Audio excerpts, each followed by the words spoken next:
کوئی گنجائش نہیں, کوئی جگہ نہیں. مطلب یہ ہوا کہ اگر کوئی وبا پھیل جائے تو احتیاط کرنا لازم ہے, لیکن یہ سوچنا کہ بیماری کے قریب جانے سے بیماری ہمیں بھی لگ جائے گی, یہ نہایت غلط سوچ ہے. اس بارے میں مزید جاننے کے لیے ہم مفتی نثار قاسمی صاحب سے بات کریں گے. تو آئیے دوستو مفتی صاحب کے پاس چلتے ہیں. السلام علیکم مفتی صاحب, آپ سے درخواست ہے کہ کرونا وائرس کے کنٹیجیس ہونے اور سوشل ڈسٹینسنگ کے سلسلے میں اسلام کیا رہنمائی کرتا ہے, اس بارے میں ہمارے ناظرین کو بھی بتائیں.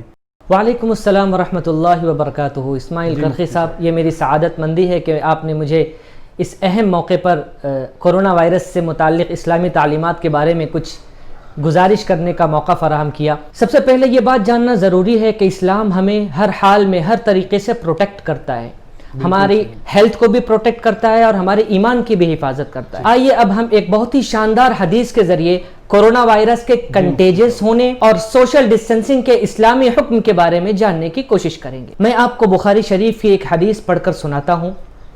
عن ابی ہریرہ رضی اللہ عنہ قال قال رسول اللہ صلی اللہ علیہ وسلم لا عدوى ولا طیرة ولا ہامة ولا صفر وفر من المجذوم فرارك من الاسد. رواہ البخاری. اس کا ترجمہ یہ ہے, لا عدوى, کوئی ایک بیماری دوسرے کو نہیں لگتی, یعنی بیماری متعدی نہیں ہوتی, یعنی بیماری کنٹیجس نہیں ہوتی. ولا طیرة, اور کوئی چیز پنوتی نحوست نہیں ہوتی. لا عدوى یعنی کوئی ایک مریض سے کسی دوسرے انسان کو نہیں لگتا, منتقل نہیں ہوتا.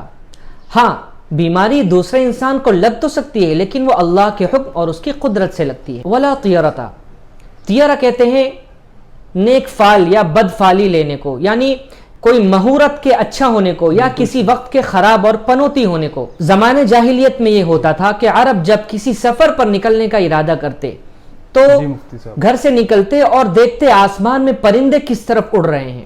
اگر پرندے ان کے دائیں طرف اڑتے تو وہ یہ سمجھتے کہ یہ وقت ہمارے سفر پر جانے کا اچھا ہے, اور اگر پرندے ان کے بائیں ہاتھ کی طرف اڑتے تو وہ اس سے بدفالی لیتے, اس وقت کو پنوتی سمجھتے اور سفر کو کینسل کر دیتے. ایسے ہی ہاما اور سفر بھی ہے. اس کے بعد اللہ کے نبی صلی اللہ علیہ وسلم نے حدیث کے آخری ٹکڑے میں یہ فرمایا کہ کوڑھی کے مریض سے ایسے بھاگو جیسے آپ شیر سے بھاگتے ہو. دیکھیے حدیث کے پہلے ٹکڑے میں ہمارے نبی صلی اللہ علیہ وسلم نے یہ کہا کہ کوئی بیماری بیمار سے دوسرے کو نہیں لگتی, اور دوسرے آخری ٹکڑے میں یہ فرما رہے ہیں کہ کوڑھی کے مریض سے ایسے بھاگو جیسے تم شیر سے بھاگتے ہو. تو جب بیماری ایک سے دوسرے کو لگتی نہیں ہے تو بھاگنے کا حکم کیوں دیا؟ دراصل یہ بہت ہی شاندار طریقے سے ہمارے ایمان کی حفاظت کی ایک شکل ہے. اس کا مطلب یہ ہے کہ آپ کوڑی کے قریب مت جاؤ. ہمارے نبی صلی اللہ علیہ وسلم نے یہ نہیں کہا کہ کوڑی کی مدد مت کرو, کوڑی کا ساتھ مت دو, اس کو سماج سے بائیکاٹ کر دو, یہ نہیں کہا. صرف یہ کہا کہ اس سے بھاگو, یعنی اس کے قریب مت جاؤ. کیونکہ اگر آپ کوڑی کے قریب جاتے ہو اور اللہ کے حکم سے آپ کو وہ بیماری ہو جاتی ہے تو شیطان آپ کے ایمان سے کھلواڑ کر سکتا ہے, اور شیطان آپ کے دل میں یہ بات ڈال سکتا ہے کہ تم اس کے پاس گئے تھے اس لیے تمہیں بیماری ہو گئی. حالانکہ ہمارا پکا یقین اور ایمان ہے کہ بیماری اور شفا صرف اللہ کے حکم سے اور اللہ کی طرف سے ہی آتی ہے. تو اس طریقے سے ہمارے ایمان کی حفاظت ہے. ایک طرف سے ہمارا یہ ایمان ہے کہ ایک مرض دوسرے کو نہیں لگتا, مرض ٹرانسفر نہیں ہوتا, مرض کنٹیجس نہیں ہوتا, اور دوسرا کہ ہم بیمار کے قریب بھی نہیں جائیں گے, اس لیے کہ اگر ہمیں بیماری ہو گئی اللہ کے حکم سے تو ہمارا ایمان سلامت نہیں رہ سکے گا اور شیطان ہمارے ایمان سے کھیل جائے گا. اس حدیث پاک پر یقین اور پکا ایمان رکھنے سے ہمیں بہت سارے فائدے حاصل ہوتے ہیں. ان میں سے چند فائدے میں آپ کے سامنے پیش کرتا ہوں. نمبر 1, ہمیں دل کا سکون حاصل ہوتا ہے. اگر ہم بیمار ہو بھی گئے تو ہمارے دل میں یہ تسلی ہوتی ہے کہ شفا اور بیماری دینے والے اللہ ہیں, لہٰذا ہمارا دل ٹینشن میں نہیں ہوتا, ٹینشن فری لائف ہوتی ہے, بیمار ہو کر بھی خوش رہتے ہیں. دوسرے یہ کہ جب ہم بیمار ہوتے ہیں یا ہم بیمار نہیں ہوتے تو ہم دونوں شکلوں میں اللہ تبارک و تعالیٰ سے دعا کے ذریعے قرب حاصل کرتے ہیں. اگر ہمیں بیماری نہیں لگی تو ہم اللہ سے یہ دعا کریں گے کہ اللہ آپ کا لاکھ لاکھ شکر ہے کہ آپ نے ہمیں اس مہلک بیماری سے, کورونا جیسی بیماری سے بچا لیا. اور اگر ہمیں بیماری لگ گئی تو ہم اللہ تبارک و تعالیٰ سے شفا مانگنے کے لیے دعا کے ذریعے اللہ سے قریب ہو جائیں گے کہ اللہ آپ نے ہی اپنی قدرت سے مجھے بیماری دی ہے اور آپ ہی اپنے خزانے سے مجھے شفا عطا فرمائیے۔ تو دونوں ہی صورتوں میں ہمیں اللہ سے دعا کے ذریعے قربت حاصل ہوتی ہے۔ نمبر 3، ایسے نازک حالات میں ہم اپنوں سے منہ موڑنے کے بجائے ان کا ساتھ دینے والے بنتے ہیں، کیونکہ ہمارا یقین ہے کہ بیماری اللہ کی طرف سے آتی ہے اور شفا اللہ کی طرف سے آتی ہے، لہٰذا ہم اپنے رشتہ داروں کا، اپنے دوستوں کا، اپنے محلے والوں کا ان کی بیماری میں ساتھ کیوں چھوڑیں؟ اور سب سے بڑا فائدہ، بہت بڑا فائدہ یہ ہوتا ہے کہ ہم زندگی سے ہار مان کر خودکشی کرنے کے بارے میں کبھی نہیں سوچتے۔ آپ نے بہت سارے لوگوں کو دیکھا ہوگا، بہت سارے کسانوں نے زندگی سے ہار مان کر خودکشی کی، بہت سارے اسٹوڈنٹس نے اچھے مارکس نہ ملنے کی وجہ سے خودکشی کر لی، لیکن اسلام میں نا امیدی نہیں ہے۔ اسلام میں ہر فیصلہ، یہ کتنی خوبصورت بات ہے اسلام کی کہ یہ ہر فیصلے کو اللہ کی طرف لے جاتا ہے۔ ہم مایوس نہیں ہوں گے زندگی سے اور خودکشی کے بارے میں تو سوچ بھی نہیں سکتے، اور پھر آخر میں ہم اللہ کا شکر ادا کر کے اللہ کے مقرب بندوں میں شامل ہو جائیں گے۔ دیکھیے یہ کہنا بہت آسان ہے، آپ یہ سوچ سکتے ہیں کہ مفتی صاحب آپ تو بیٹھ کر بیان دے رہے ہیں، لیکن میں بیمار ہوں، مجھے پتا ہے کیا حالت ہوتی ہے کورونا میں۔ بالکل یقین ہے، مجھے کورونا کی سفرنگ کا احساس نہیں ہے، اس کی تکلیف کا احساس نہیں ہے، لیکن میرے پاس ایک بہت ہی شاندار تھیوری ہے جس کے ذریعے آپ کا دل بھی مطمئن ہو جائے گا، وہ یہ کہ آپ شکر کرنے والوں میں بنیے۔ دیکھیے، سوچئے، اگر آپ کو کورونا ہوا ہے تو کیا آپ کی جان سلامت نہیں ہے؟ کیا آپ کی آنکھیں سلامت نہیں ہیں؟ کیا آپ کی ناک، آپ کے منہ، آپ کے کان سلامت نہیں ہیں؟ کیا آپ اپنی زبان سے اللہ کا نام نہیں لے سکتے ہیں؟ یہ ساری وہ نعمتیں ہیں جن پر ہم اللہ کا شکر ادا کر سکتے ہیں، اور اگر ہمیں بیماری نہیں ہوئی تو پھر تو ہر حال میں اللہ کا شکر ہی ادا کرنا ہے۔ مجھے امید ہے اسماعیل کرخی صاحب کہ آپ کے سوالوں کا اطمینان بخش جواب اللہ نے مجھ سے دلوا دیا۔ اجازت چاہتا ہوں، پھر کبھی یاد کیجیے گا۔ السلام علیکم ورحمۃ اللہ وبرکاتہ۔ مفتی صاحب آپ کے قیمتی وقت کے لیے شکریہ۔ ناظرین، بات بالکل صاف ہو گئی ہے۔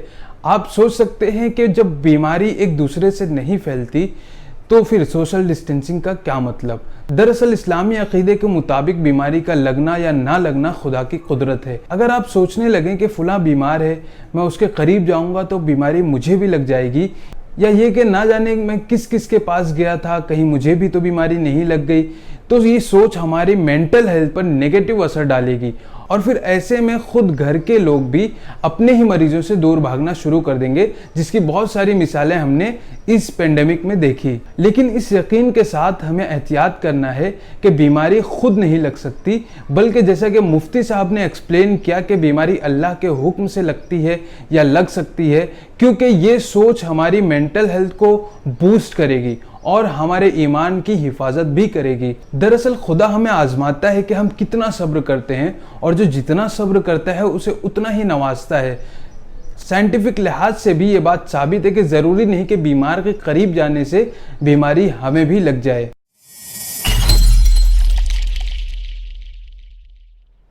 دنیا کے تمام ماہر ڈاکٹروں کا کہنا ہے کہ اگر آپ کا امیون سسٹم اسٹرانگ ہے تو آپ کو کرونا وائرس زیادہ نقصان نہیں پہنچائے گا۔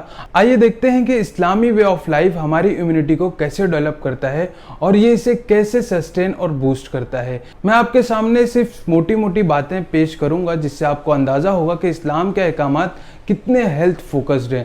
اسلام میں صبح جلدی اٹھنے کو اہمیت دی گئی ہے۔ صبح میں پیٹ بھر ناشتے کے ساتھ کھجور وغیرہ یعنی ہیلدی فوڈ کھانے کو اسلام میں زیادہ ترجیح دی گئی ہے۔ رات میں جلدی کھانا اور لائٹ کھانے کو بھی اسلام میں بہت زیادہ پروموٹ کیا گیا ہے۔ دن بھر کی 5 وقت کی نمازوں میں 48 رکعت یعنی 96 سجدے اور 48 رکوع کرنا اور تقریباً 96 منٹ کے میڈیٹیشن میں کھڑے رہنا، یعنی نمازوں میں پوری فزیکل اینڈ مینٹل ہیلتھ حاصل ہو جاتی ہے۔ میرا یہ دعویٰ ہے کہ جو بھی مسلمان 5 وقت کی پوری نماز یعنی کہ 48 رکعت بالکل ایمانداری سے پڑھے تو اسے کسی اور ورزش یا ایکسرسائز کی ضرورت بالکل بھی نہیں پڑتی۔